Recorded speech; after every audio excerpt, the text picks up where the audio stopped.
Hello students, सभी students को मेरा प्यार भरा नमस्कार। तो कैसे हो आप लोग? आशा करता हूँ आप सभी स्वस्थ होंगे, मस्त होंगे और शानदार तरीके से आप लोगों ने अपनी नीट एग्जाम 2026 की तैयारी भी कर ली होगी। आज की इस क्लास में हम किसी और टॉपिक के बारे में बात नहीं करने वाले हैं, केवल आपकी एग्जाम 2026 जो नीट कल होने वाली है इसके दिशा निर्देशों के ऊपर बात करने वाले हैं। आपका एडमिट कार्ड आप लोगों ने डाउनलोड कर लिया होगा, उस पर दिशा निर्देश दिए हुए हैं। बच्चों को समझने में थोड़ी दिक्कत आ रही होगी, तो आज उन्हीं दिशा निर्देशों के आधार पर मैं आप लोगों को समझाने वाला हूं कि आपको कल की एग्जाम में क्या करना है, क्या नहीं करना है, क्या आपको साथ ले जाना है, क्या आपको साथ नहीं ले जाना है। तो वीडियो को अंत तक देखना, आपको सारे दिशा निर्देश वो आसानी से समझ में आने वाले हैं। बिल्कुल घबराना नहीं है कल की एग्जाम में। तो कहने का मतलब है आपको दिशा निर्देशों को ध्यान में रखते हुए अपना पेपर है वो करना है। ज़्यादा बातें नहीं करते हुए चलिए बताता हूँ क्या करना है आप लोगों को। वैसे अगर आप लोगों ने अपना एडमिट कार्ड है वो डाउनलोड कर लिया है, नहीं किया है तो ये वेबसाइट है आपके पास NEET.NTA.NIC.in पे, आप यहाँ से अपना एडमिट कार्ड है वो डाउनलोड कर सकते हो। और डाउनलोड कर लिया है आप लोगों ने, मुझे पता है आप सभी ने कर लिया है। आपका एडमिट कार्ड जो है वो आप लोगों के पास ऐसे आया है। इस एडमिट कार्ड में अपन बात कर लेते हैं। देखो आपको क्या करना है, आपके पास जो OMR शीट आएगी उस OMR शीट में आपको थोड़ा सा ध्यान से, बिल्कुल ऐसे गलती नहीं है, घबराना बिल्कुल नहीं है, कोई बड़ी भारी चीज़ नहीं है कि आप घबरा जाओ। घबरा गए इसका मतलब अपन आधी जंग हार गए हैं, और घबराए नहीं और मन में विश्वास है तो अपनी जंग वो अपन जीत जाएंगे, है ना, जीत जाएंगे हम जिंदगी की ये जंग। अगर संग है ना, वो बाद में बात करेंगे, चिंता मत करो। सबसे पहले आपको क्या करना है, ये आपके रोल नंबर हैं, क्या है, ये आपके रोल नंबर दिए हुए हैं। इन रोल नंबर को अच्छे से जांच कर लेना। अच्छे से जांच करके आपका जो OMR शीट का जो रोल नंबर वाला कॉलम है उसमें बिल्कुल ध्यान से, अगर कॉलम इतने ही है तो कोई बात नहीं है, अगर कॉलम ज़्यादा है और संख्या कम है तो आप इसके पीछे 0 लगा सकते हो, वैसे कॉलम बराबर आने हैं। इसके बाद ये आपके एप्लीकेशन नंबर है, ये आपको शायद नहीं भरने पड़ेंगे तो घबराने की आवश्यकता नहीं है। अपना नाम आपको सही चेक करना है एडमिट कार्ड में। अगर एडमिट कार्ड में आपका नाम सही नहीं दिखाई दे रहा है, वैसे तो करेक्शन कर लिया होगा, समझदार बच्चे हो, अपने इंस्टीट्यूशन ने भी करवा दिया होगा। आपके पिता का नाम सर्च कर देख लेना है, आपकी डेट ऑफ बर्थ देख लेनी है, और बाद में इसके आधार पे जो आपका आधार नंबर है इसके लास्ट के अंक 4 नंबर दिए हुए हैं। तो ये आपकी बेसिक जानकारी है, फॉर्म नंबर 1 जिसको कहते हैं। ये बेसिक जानकारी आप लोगों ने देख ली होगी। इतना देख लिया तो इसके बाद में आपका जो टाइम है वो बता दिया है। अब देखो जो मुख्य बात ध्यान में रखने वाली है वो क्या है, वो ये है कि आपकी डेट ऑफ एग्जामिनेशन तो दी हुई है, आपका समय यहाँ से शुरू होता है, यानी इस समय के बाद में आपको आपके सेंटर पे जाने देंगे। तो इस यहाँ पे इतनी जल्दी आपको घबराने की आवश्यकता नहीं, इतनी जल्दी जाने की आवश्यकता नहीं है, आराम से जाओ। अगर आप सेंटर के अंदर हैं तो आपकी एग्ज़ाम होगी, इसमें दो राय नहीं है, तो घबराना नहीं है। अपनी घबराहट को अलग रखो। आपका समय बंद हो जाएगा 1:30 पर, तो इसका मतलब है आप 1 बजे तक अपने पास उस सेंटर के अंदर पहुंच जाओ। अगर आप 1 बजे तक आपके पास उस सेंटर में पहुंच गए तो इसका मतलब है आपकी सारी इंक्वायरी हो जाएगी, आपके फिंगरप्रिंट भी लेंगे, है ना, आपकी बायोमेट्रिक भी होगी, आपकी जो जांच होगी, है ना, वो इलेक्ट्रिक माध्यम से कि आपके पास कोई इलेक्ट्रिक साधन है कि नहीं, वो जांच होगी। तो इसको आपको ऐसे देखना नहीं है कि अगर मैं बेटियों की बात करूं तो बेटियों से एक बात कहना चाहूँगा, अपने कान में कुछ पहना हुआ है वो निकाल के जाना है। इसके अलावा अगर आपने नाक में कुछ पहना है वो निकाल के जाना है, हाथों में अंगूठिया वो नहीं पहननी है, घड़ी वगैरह कुछ नहीं, केवल सिंपल यूनिफॉर्म के अलावा आपको कुछ नहीं है। तो इसमें अंदर देखो आपके पास क्या है, ये आपका जो सेंटर है उस सेंटर का कोड भी है भैया, ये सेंटर कोड भी आपसे भरवाया जाएगा। तो ये सेंटर कोड ये है, ध्यान में रख लेना। जैसे इसमें अपने पास महात्मा गांधी गवर्नमेंट स्कूल है, इसका सेंटर कोड है 3918-111 है ना, ये ध्यान में रखना। अब डेट ऑफ इश्यू क्या है ये तो अपने पास छोड़ो आप लोग, है ना, ये इतने अगर आप लोगों ने ये समय देख लिया, वैसे बहुत अच्छे से कर लिया होगा। यहाँ पे क्या करना है, यहाँ पे क्या कह रहा है, सेम एज अपलोड, ये क्या कह रहा है कि कैंडिडेट्स फोटो लगानी है यहाँ पे, और क्या है, same as uploaded on the application form to be affixed before reaching the centre, यानी सेंटर पे पहुंचने से पहले। यानी कुछ बच्चे क्या करते हैं कि सेंटर पे पहुंचने के बाद में देखिए फोटो लगा लेंगे ना, ऐसा नहीं करना है। सेंटर पे पहुंचने से पहले आपको यहाँ पे क्या करनी है, एप्लीकेशन पे फिक्स्ड करनी है, फोटो लगा लेनी है, चिपका लेनी है, आज ही चिपका लो आप। तो इसके बाद में यहाँ पे candidates left hand thumb impression, ये क्या है, to be affixed before reaching the centre, यहाँ पे भी आपको अपना अंगूठे का निशान लगाना है, यहाँ पे आपके थंब का निशान आ जाएगा लेफ्ट हैंड का, क्या है, कैंडिडेट्स लेफ्ट हैंड बाएं हाथ का अंगूठा। अब कुछ बच्चे हैं वो बाएं हाथ से लिखते हैं तो इसका मतलब बाएं हाथ का ही करना है, ऐसे नहीं है कि मेरे लिए बाएं ये हो गया, नहीं ऐसे नहीं। कैंडिडेट सिग्नेचर, यहाँ पे सिग्नेचर वही करने हैं जो आप लोगों ने यहाँ पे कर रखे हैं। कहाँ पे? ये कर रखे, ये सिग्नेचर जो कर रखे हैं यही वहाँ पे आपको करने हैं। यहाँ पे इतना काम कर लिया, ये बाद में आपके पास क्या कह रहा है कि please paste photograph post card size. ये फोटो आप लोगों ने बनवा ली होगी, ये फोटो यहाँ पे चिपकानी है अपने। क्या है? The candidate and the invigilator are sign across the photograph. यहाँ पे साइन एक बार आप वहाँ पे जाके कर देना, कोई दिक्कत वाली बात नहीं है, फोटो चिपका कर ले जाना, तो जिससे क्या है कि आपको परेशानी नहीं होगी वहाँ पे। इसके बाद में क्या कह रहा है, ये एग्जामिनेशन डेट वगैरह आएगी आप लोगों के पास। इसके बाद में ये जो इंस्ट्रक्शन है, जो अपने दिशा निर्देश है, इनके बारे में थोड़ी सी चर्चा कर लेते हैं।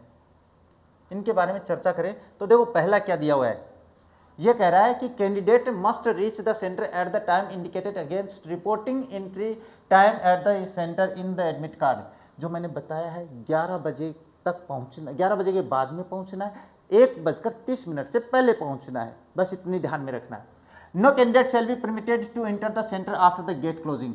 गेट क्लोजिंग टाइम आपका 1:30 PM है, तो इसके पहले पहले ही आपको जाना पड़ेगा। देखो अपने क्या है, सख्त है अब की बार नीट, तो सख्त है नीट, तो अपने को क्या गलती करनी, अपने को गलती नहीं करनी है। नेक्स्ट क्या कह रहा है, no candidate shall be permitted to leave the examination room hall before the end of the examination. आप एग्जाम में अगर प्रवेश कर गए तो आपको बाहर नहीं आने दिया जाएगा जब तक कि एग्जाम खत्म नहीं हो जाती है। इसके बाद on the completion of examination please wait for instruction from the invigilator and do not get up from your seat until advised. ये तो सीधी सी बात है भाई, आपने एग्जाम कंप्लीट कर ली, टाइम हो गया, आप वहीं पे बैठे रहना, क्योंकि इन्विजिलेटर आपको दिशा निर्देश करेगा कि भाई आपको जाना है कि नहीं जाना है, क्या करना है, वो सारी बातें देखेगा। इसके बाद में क्या है, all candidates are required to download and read carefully the instruction. जो मैं आपको बता रहा हूँ, एडमिट कार्ड डाउनलोड कर लिया आप लोगों ने। This admit card consist of 3 pages. Page number 1 क्या है, contains the centre detail and the self declaration. इसमें अपन ने बात कर लिया, पहले भाग में क्या है, आपका नाम होगा, आपकी डेट ऑफ बर्थ होगी, डिक्लेरेशन होगी। The admit card is a provisional subject to satisfying the eligibility condition as given in the information bulletin. ये आपका प्रोविजनल है, इसके आधार पे आपकी जांच की जाएगी, बस इतनी सी बात है। इसके बाद में candidates are advise to verify the location on the examination venue at the advance so that they do not face any problem on the day examination. इसमें कोई घबराने की बात नहीं है, ये तो सभी लिखते हैं। आपको पता होना चाहिए एक दिन पहले, अगर आप लोगों को लगता है कि आपका सेंटर बहुत दूर आ गया है तो आप गाड़ी करके जा सकते हैं और अपने एग्जामिनेशन सेंटर पे 1 घंटे 1.5 घंटे पहले पहुंचो भाई, ताकि आप देख लो कि मेरा सेंटर वही है कि नहीं है। इसके बाद में ये आपके पास क्या दिया हुआ है, हाँ, centre and post card size photo. क्या कह रहा है, page 2 has two post card size, जिस पे मैंने बता दिया कि फोटो चिपकाने है। एंड पेज 3 इंपॉर्टेंट इंस्ट्रक्शन जो अपन पढ़ रहे हैं, ये पेज है। The candidate the admit card ये हो गया। Candidates are advise to verify the location, ये हो गया, इसके बारे में बता दिया। No candidate would be allowed to enter examination centre without admit card. आपके पास आपका एडमिट कार्ड होना जरूरी है, आपके पास वैलिड प्रूफ होना चाहिए, सीधी सी बात, आधार कार्ड। वैलिड आईडी का मतलब आधार रखना है, इसके अलावा कुछ नहीं। And proper frisking. Proper frisking क्या होती है, फ्रिक्सिंग होती है वो जो अपने पास जांच करता है ना कि इसके पास कोई मेटेलिक उपकरण तो है कि नहीं है। तो frisking will be carried out through handheld metal detector. Metal detector से किया जाएगा भाई, तो घबराना नहीं है वहाँ पे। अब ये पॉइंट आप लोगों के लिए बढ़िया इंपॉर्टेंट है, वेरी इंपॉर्टेंट पॉइंट है, तभी इसको बोल्ड किया है। क्या है, पर्सनल ट्रांसपोर्ट। क्या देखो, candidates will permit to carry only the following items with them into the examination venue. Examination centre पे आप केवल ये ले जा सकते हो, कई एग्जाम सेंटर पे भाई अपने पास हटा भी सकते हैं, तो जिद नहीं करनी है, क्योंकि आप एक अच्छे काम के लिए जा रहे हो और वो कह दिया इन्विजिलेटर कि बाहर जो खड़े हैं वो कह दिया कि नहीं ये नहीं लाने हैं, तो आप बाहर रख दो, आप उनसे पंगे मत करो, क्योंकि उनके पास जैसे दिशा निर्देश होते हैं ना, वो वैसे ही अपना काम करते हैं, उनको आगे से दिशा निर्देशित किया जाता है। वो जो गेट पे खड़े होते हैं उनका कोई लेना देना नहीं है, तो उनसे बहस नहीं करनी है, क्योंकि आप एग्जाम देने जा रहे हो, आप अपना भविष्य बनाने जा रहे हो। देखो, पर्सनल ट्रांसपेरेंट बोतल, पानी की बोतल ले जा सकते हो, ट्रांसपेरेंट होनी चाहिए, जिसके पारदर्शी दिखे। इसके बाद additional photograph same as uploaded on the application form to be pasted on the attendance sheet. आपके पास एक फोटो वो भी होनी चाहिए जो आपके एडमिट कार्ड पे है, एक तो आपके पास चिपकानी है, एक अटेंडेंस शीट लेकर आएगा, उस पर भी आपकी फोटो लगेगी, तो सेम फोटो होनी चाहिए, तो 2 फोटो तो हो गई। इसके बाद में क्या है, admit card along with self declaration undertaking having post card size photograph affixed on the designated space page to downloaded from NTA website. दूसरा पेज पे जो अपने पास A4 साइज फोटो है ना आपकी, जो सॉरी पोस्ट कार्ड जो साइज फोटो है वो चिपकी हुई होनी चाहिए। Before reaching the center, the candidate must enter the required detail of the undertaking, the legible handwriting. Legible handwriting का मतलब साफ सुथरे अक्षरों में वो जितने एंट्री करना है आपके एडमिट कार्ड पे, ज़्यादा कुछ नहीं है, चिपकाना है और थंब प्रिंट लगाना है, बस मोस्टली यही काम करना है। अच्छा, ये क्या PWD और PWBD ये certificate scribe related documents if applicable candidate seeking compensatory time में require in the fill give undertaking at the centre. यानी जो बच्चा हैंडीकेप्ड है या हैंडीकेप है उसके लिए है ये, तो जहाँ तक संभावना नहीं है आप में तो फिर भी ये दिशा निर्देश उसके पास भी होने चाहिए, उसके पास वो सब क्या है एडमिट कार्ड के साथ वो डॉक्यूमेंट्स भी होने चाहिए। Candidate should put the signature and the paste the photograph, ये क्या कह रहा है देखो ध्यान से समझ लेना, should and paste the photograph at the appropriate place. सही स्थान पे आपको फोटो चिपकानी है, तो मैंने बता दिया कहाँ पे चिपकानी है। The should ensure that their left hand thumb impression is clear and not smudged, यानी कहने मतलब साफ सुथरा प्रिंट लगाना है। मैं ये आगे आपको बता दूंगा और दोबारा दिखाऊंगा कहाँ पे लगाना है। Candidate are advise to bring the updated copy of their Aadhaar card to the centre, एक आधार कार्ड की फोटो कॉपी भी ले जानी है, आधार कार्ड ओरिजिनल तो ले जाना ही है, साथ में कॉपी और ले जानी है, ताकि आपको वहाँ पे अगर कॉपी चाहिए तो रख लो, नहीं चाहिए तो अपनी वापस बाहर छुटवा दो, कोई दिक्कत वाली बात नहीं है। द PWD और PWBD candidates must bring the PWD और PWBD certificate issue by the competent authority if claiming relaxation under the PWD और PWBD कैटेगरी। मैंने बता दिया वो आपको सर्टिफिकेट ले जाना ही पड़ेगा जिसके तहत आपको टाइम रिलैक्सेशन की छूट मिलनी है। The scribe will be provided by National Testing Agency only if required the online application form NEET 2026, यानी ये तब ही आएगा जब आपने अप्लाई किया है कि मैं हैंडीकैप हूँ, मेरे ये समस्या है। The facility of the scribe will be provided in case the so certified in the authorized format as per Annexure 2 and 4 given in the information bulletin of the NEET UG 2006। आप 2026 ये आपने देख लिया भाई है ना, तो ये बताने की समझाने की आवश्यकता नहीं है। Candidate are not allowed to carry, आपको क्या नहीं ले जाना है महत्वपूर्ण बिंदु है। Candidate are not allowed to carry any personal belongings including electronic devices, mobile phones and the other banned prohibited items listed in the information bulletin to the examination center। यानी कैंडिडेट वो सामान नहीं ले जा सकता है जो अपने बुलेटिन में जारी किया है, जिसमें अपने पास ईयर रिंग्स वगैरह है वो नहीं पहन के जानी है, अपनी अंगूठियाँ वगैरह नहीं पहन के जानी है, यानी मेटेलिक धातु कुछ नहीं पहन के जानी है। इसके अलावा बात करें examination officials will not be responsible for the safe keep the personal belongings and there will be no facility at the centre. ये कह रहा है कि आप अपना व्यक्तिगत सामान है, सेंटर की कोई जिम्मेदारी नहीं होगी, तो आप घर पे छोड़ो, बाहर छोड़ो, कोई बात दिक्कत नहीं। Blank paper sheets for the rough work, ये ध्यान में रखना भाई, आप ये नहीं कह सकते कि मुझे A4 साइज पेज है वो बाहर से ले जाओ, नहीं, बाहर से कुछ नहीं है, कुछ दिया भी नहीं जाएगा। विल नॉट बी प्रोवाइडेड, यानी ब्लैंक पेज नहीं दिया जाएगा आप लोगों को। Whole room rough work is to be done in the space provided for the purpose in the test booklet only. Test booklet जो टेस्ट पेपर है उसके पीछे जो खाली स्थान है वहीं पर ही करना है, इसके अलावा दूसरा ब्लैंक पेपर नहीं मिलने वाला है। बाद में failure to the so do, क्या है, failure to do so may result in the non evaluation of your answer sheet. तो यानी कहने का मतलब है कि सीधी सी बात है, आप क्या कर रहे हो, फेलियर टू डू सो में रिजल्ट्स, ऐसे करने में असफल होते हैं तो रिजल्ट है वो आपके पास क्या non evaluation of the your sheet हो जाएगा, तो आपका रिजल्ट है वो क्या है जांच नहीं किया जाएगा।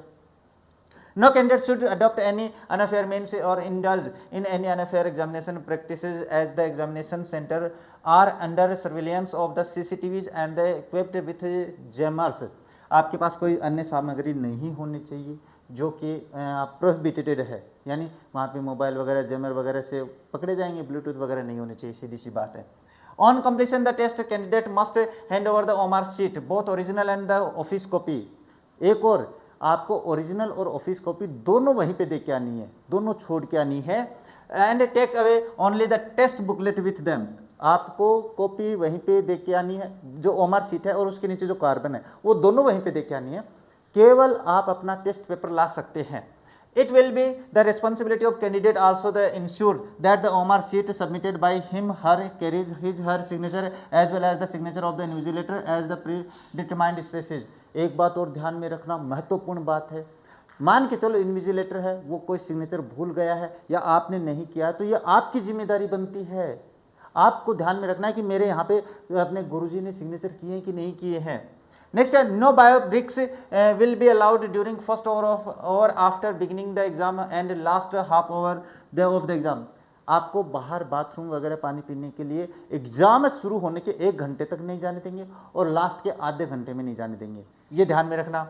इसके बाद क्या, apart from the biometric attendance and the frisking at entry, candidates may be frisked and the biometric attendance may be taken again in the entry room, entry from bio break and toilets break. यानी कहने का मतलब है आप पानी पीने बाहर गए तो आपकी दोबारा जांच हो सकती है, तो ध्यान में रखना। इसके बाद candidate are advised not to indulge in the use of the an unfair means, यानी जो बेकार के संसाधन है ना जो लोग करते हैं बेकार के वैसे काम नहीं करने हैं। Impersonations etcetera, candidate found using unfair means are liable for strict action including debarment for from appearing in at the examination conducted by NTA। यानी कहने का मतलब आप इशारों में किसी से बात करते कि नहीं करते, वैसे बात नहीं करनी है भाई।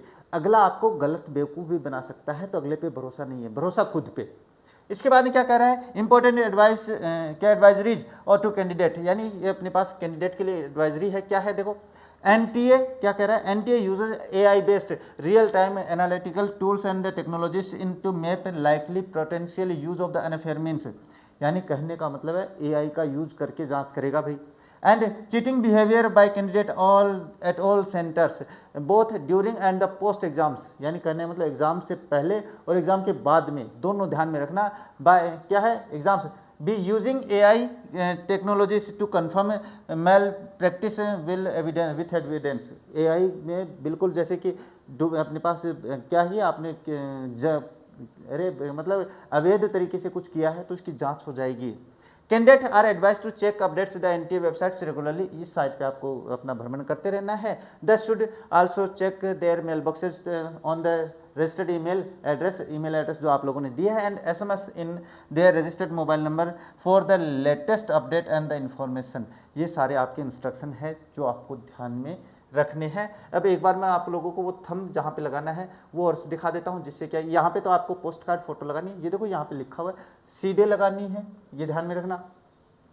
यहाँ पे आपको अपनी फोटो लगानी है, यहाँ पे आपका थंब हो जाएगा लेफ्ट हैंड का और यहाँ पे कैंडिडेट की सिग्नेचर जो मैंने ऊपर बता दिए हैं। तो ये दिशा निर्देश आप लोगों को ध्यान से मैंने समझा दिए हैं और समझ में भी आ गए होंगे कि आपको क्या करना है क्या नहीं करना है। और एग्ज़ाम में आपको कोई भी ऐसी बात नहीं करनी है, कोई भी ऐसा तरीका नहीं अपनाना है जिसमें आपकी एग्ज़ाम है उस पर कुछ कलंक लग जाए, आपको या आपको नुकसान हो जाए, ऐसा कोई काम नहीं करना है। जो प्रश्न आपको आ रहे हैं वही प्रश्न आपको करने हैं, जितने भी प्रश्न आ रहे हैं वही करने हैं। प्रश्नों में ज़्यादा समय वेस्ट नहीं करना है। पढ़ा नहीं आया नेक्स्ट, पढ़ा आया टिक, बस ऐसे प्रश्न पहले करने हैं। यानी कहने का मतलब है बड़े जो लेंथी प्रश्न है उनको हल करने मत बैठ जाना, जैसे कि पिछली बार आप लोगों ने कर दिया था। तो ये बातें आपको बेसिक जो बातें वो जानकारी मैंने सारी बता दी है, बाकी सारी जानकारी आप लोगों ने अपने पास रख रखी है, आपको जानकारी भी है। तो आपकी कल वाली एग्ज़ाम के लिए best of luck my from the bottom of my heart. मैं चाहता हूँ कि आप सभी का सिलेक्शन हो, मैं चाहता हूं कि आप सभी को उच्च क्वालिटी के जो मेडिकल कॉलेजेस है वो मिले। बस इन्हीं शब्दों के साथ आज की क्लास को कंप्लीट कर देते हैं और मिलते हैं आप लोगों के सिलेक्शन के बाद में एक बढ़िया क्लास लेकर। तब तक देखते रहिए हमारा चैनल। जय हिंद, जय भारत।